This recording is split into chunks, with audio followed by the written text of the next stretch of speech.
Yo les Banks, j'espère que vous allez bien en ce dimanche soir. Donc comme dit dans mes précédentes vidéos, je vais faire le débrief du match du Real de Madrid, donc de ce soir. Donc le Real ce soir se rendait sur le terrain d'Elche. Match nul du Real de Madrid, 2 buts partout. Et concrètement, encore une fois, et bah, sur chaque match du Real, les gars, il y a des choses à dire.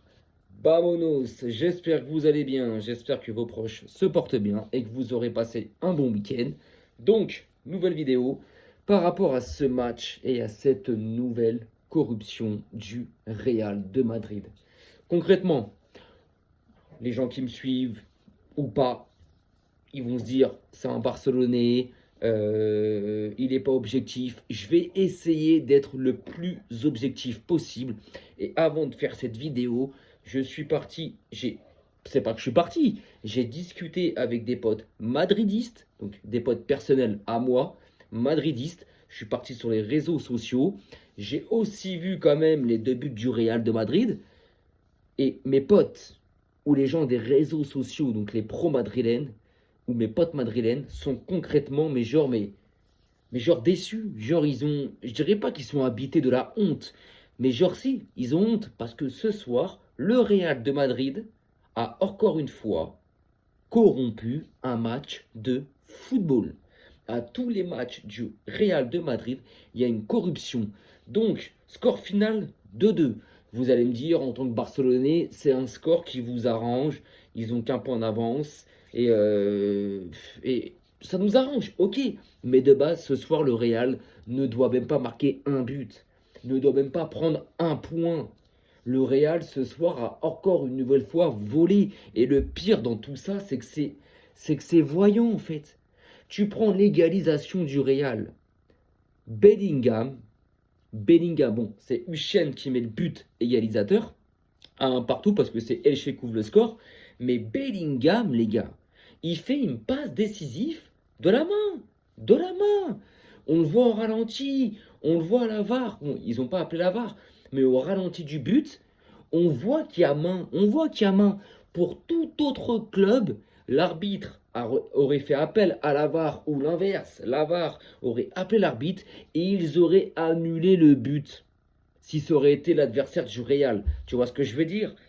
Le deuxième but, c'est pareil, mais le deuxième but, déjà, il y a remise de Mbappé. La balle, tu ne sais même pas si elle est sortie ou pas. On ne sait pas. De base, la VAR qu'on sait pour le Real de Madrid, elle met 15 minutes. 15 minutes. Là, pour voir si la balle était sortie et pour voir s'il n'y avait pas faute sur Peña, ça a mis 2 secondes et il a validé le but. La balle, on ne sait pas si elle sort ou pas. Et même si elle ne sort pas, Vinicius fait faute sur Peña. Le gardien, on le voit quand même 2 secondes avant que Peña a le nez en sang. Le sang coule. Et on le voit au ralenti, même sur Beansport, ils l'ont dit. On le voit au ralenti. Vinicius, il va avec son pied, son tibia, il lui tabasse la gueule. Le but doit être annulé. Non, il valide le but. Il n'a pas mis 10 minutes, 5 minutes, 3 minutes. Il a mis 10 secondes. Pourquoi? Parce que le Real de Madrid ne peut pas perdre. Ils n'ont pas le droit de perdre. Non, parce que tellement dans le jeu, ils sont dégueulasses. Tellement ils sont mauvais au niveau football. Eh ben, faut les sauver sur les à côté. Et les à côté, c'est quoi en fait? C'est la corruption. C'est la corruption. Vous pouvez me traiter de anti-madridiste, il n'aime pas le Real, c'est un Barcelonais, et je m'en cogne totalement, les gars. À un moment donné, il s'agit d'être objectif. Ce soir, le Real a concrètement corrompu le match. Et le Real, ce soir, il ne fallait pas qu'il perde. Alors que de base, ce soir, le Real de Madrid doit sortir de ce match-là avec une défaite de 2 buts à 0. De 2 buts à 0. Comment tu peux valider ce premier but déjà? Elle est touchée d'ici par Bellingham. Quand tu vois qu'en début de saison, ou l'année dernière, Baldé, qui fait ça, la balle à tape là, l'arbitre siffle penalty pour le Barça, non, en défaveur du Barça. Quand c'est d'autres clubs, c'est pareil, mais dès que c'est le Real de Madrid, il y a Que dalle, les mecs. Et le deuxième but, Vinicius, il a le droit d'aller mettre un coup de chassé dans le nez de Peña, de lui faire pisser le sang. Mbappé, le ballon, on ne sait même pas s'il est sorti ou pas. Il la remet, Bellingham, il marque. C'est ça le Real de Madrid. Et en plus, dans la même journée, l'autre parano de Florentino Pérez, président du Real de Madrid, ose parler sur le Barça. Gros, sur tes 15 Ligues des Champions, il faut que tu en rentres 13. Sur ton histoire entière, il faut que tu rentres la quasi-totalité de tes titres. Vous êtes un club corrompu. Vous êtes un club mafieux. On l'a encore vu ce soir. À quel moment le Real de Madrid, ce soir, doit sortir de ce match-là avec un point? Ils ont même jusqu'à été volés un point. Tellement qu'ils sont nuls. Ils sont nuls, les gars. Et là, je le vois avec des Madrilènes que je suis, ou avec des potes madrilènes avec qui je parle. En termes de football, de jeu, cette équipe, elle ne propose rien. Cette équipe est éclatée. Footballistiquement parlant, il n'y a que dalle, il n'y a rien qui se passe. C'est nul, ils attendent juste une chose, l'arbitre. Les décisions de l'arbitre ou du quart de la VAR. C'est honteux, c'est honteux. C'est honteux, les gars, c'est honteux. Faut dire les choses à un moment donné. Ce club, c'est quand que ça va s'arrêter? À tous les matchs du Real de Madrid, il y a des polémiques. Et c'est le seul club au monde où il y a ça. Où il y a ça. Chaque club, dans une saison, a droit à sa polémique. Sur 1, 2 ou 3 matchs, ok. Sur 70 matchs, ok. Le Real de Madrid, c'est à tous les matchs. À tous les matchs, il y a une polémique. Il y a de la triche. Il y a un truc qui va pas. Il y a un truc qui va à leur faveur alors que c'est pas normal. Et là, ce soir, c'est trop. Mais c'est trop voyant, les gars. Moi, concrètement, quand j'ai vu le premier but du Real de Madrid, sur le coup, oui, ok. Mais après, il y a le VAR, il y a les caméras. Quand tu vois le VAR, tu dis, bon, il va l'annuler, Man Bellingham. Oui, et les mecs, corner, bim, il a. Gros, frère, à quel moment le ballon, il arrive, elle tape de là. Donc, il a dévie. Huchen, il met son but. T'annules le but. Mais non, maillot blanc, quoi, maillot blanc. Suarez avait le maillot bleu, mais t'as compris, la Casablanca, la Casa mon cul. Mais bon, c'est le Real de Madrid. Il valide, un partout, ok. Et le deuxième but, Vinicius qui envoie son crampon, son protège tibia, il envoie tout dans la figure de Peña. Peña pisse le sang. On voit la VAR, on la voit, hein. On voit concrètement qu'il y a faute. On voit qu'il y a faute, il n'y a pas de souci, t'annules le but. Non, l'arbitre, il valide. Bah ouais, c'est le Real de Madrid, les mecs. Alors que concrètement, sur tout le match, ils se sont fait dominer. Moi, les stats, je m'en bats les couilles. Concrètement, je vous dis, ils se sont fait dominer. Oui, ok. Même dans la possession. Parce que là, j'ai la tablette, encore une fois. Hein, voilà. Possession, 51% du Real. 49, Elche. Et j'avais dit quoi avant le match? J'avais dit quoi? Attention Elche, attention chez eux. Le Real à l'extérieur, c'est pas très bon. Bah la preuve. En termes de XG, oui, le Real 3,33, Elche 1,59. Mais les 3,33 du Real, c'était plus de la possession dans la surface de réparation qu'autre chose. En termes de tir, 20 pour le Real, 15 pour Elche. Donc t'es quasi équilibré. Il n'y a pas énorme de différence. Tir cadré, 6 pour Elche, 7 pour le Real. Donc en gros, le Real, concrètement, est parti voler un point, un match nul sur le terrain d'une équipe promue qui, la saison dernière, était en Segunda Division, donc en deuxième division espagnole. Quand est-ce? Déjà, dernièrement, sur les dernières années, beaucoup de gens commencent et ouvrent les yeux sur ce club-là, sur ce club favorisé, sur ce club qui a toujours l'arbitrage en sa faveur. Mais ce soir, c'est trop. Bellingham passe décisif de la main, le but, il est validé. Et le deuxième but, donc signé Bellingham, grosse faute de Vinicius qui essuie son crampon sur la tête de Peña. Et vas-y, c'est pas grave. Peña, il pisse le sang, on le voit. Le pire, c'est qu'il y a des caméras quand même. C'est pas comme si il n'y avait pas de caméras. Il y a des caméras. On le voit que Peña, il pisse le sang. Non, l'arbitre, il valide le but. Mais comment tu peux valider le but quand tu vois que le gardien adverse, il saigne abondamment du nez et au ralenti, tu vois que concrètement, Vinicius s'essuie les crampons et ses tibias sur lui. Comment tu valides le but? Bah moi, je vais vous expliquer en fait.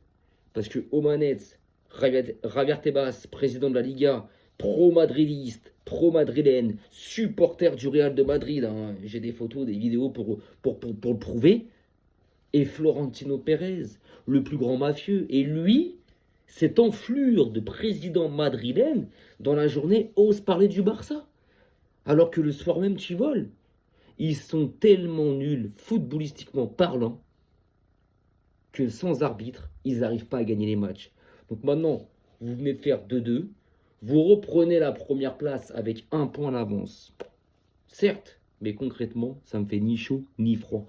Parce que quand je vois qu'il y a un mois, lors de votre victoire au Classico contre un Barça totalement amoindri par les blessures, et en plus où on vous avait dominé, vous prenez 7 points d'avance, et là vous vous retrouvez avec +1 en volant encore une fois.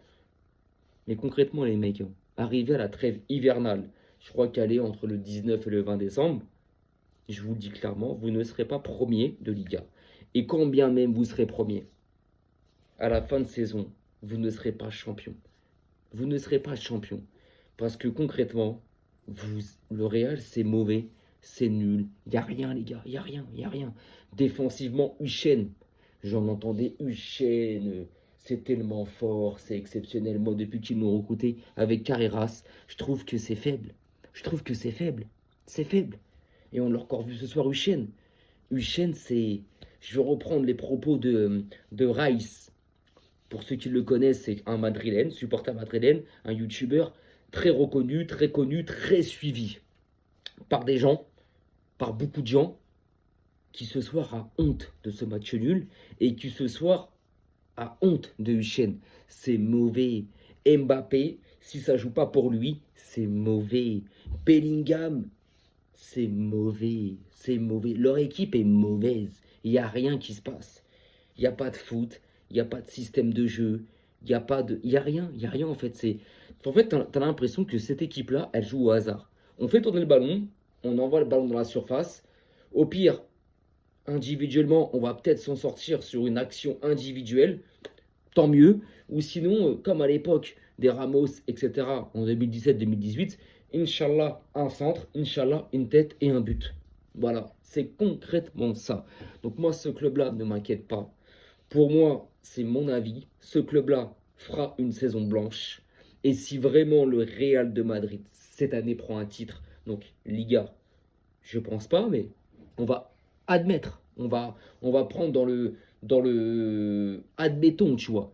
S'ils prennent le titre en Ligue 1, c'est que côté arbitrage, il y aurait eu des faveurs pour eux qui auront été grandioses. S'ils prennent la Coupe du Roi, ça sera pareil. S'ils prennent la Super Coupe d'Espagne, ça sera pareil. Et encore plus gros, s'ils prennent la LDC. Parce que concrètement, cette équipe-là n'a pas le niveau. En termes de football, il ne te propose rien. Tactiquement, c'est nul. Techniquement, c'est nul. Il n'y a rien. Pressing, il n'y a pas. Dans l'intensité, il n'y a rien. C'est nul, c'est le néant total, c'est le vide total. C'est un vide ordure que tu ouvres à vide et que tu vides à vide. Il n'y a rien. Il n'y a rien. C'est nul. Le supporter du Real qui me dit « je prends du plaisir devant mon équipe », c'est que c'est un chauvin. C'est que c'est un chauvin. Concrètement, je vous le dis, c'est que c'est un chauvin. Donc maintenant, ils ont fait 2-2. Ils prennent 1 point en avance sur le Barça. Mais en tant que Barcelonais, eh ben, je suis pas inquiet. Je suis pas inquiet. Je suis pas inquiet. Concrètement, moi, je suis content d'être là où je suis aujourd'hui. Sans triche, sans corruption. Mérité juste par rapport à notre pratique du football. Eux, c'est plus complexe que ça. Sans arbitre, mais enfin bref.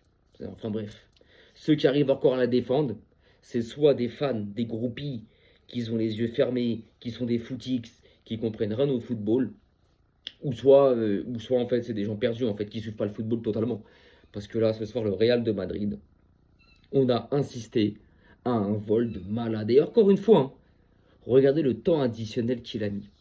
Dès que le Real a égalisé sur ce vol, Ils ont mis 8 minutes de temps additionnel. En gros, jusqu'à ce que le Real mette son but.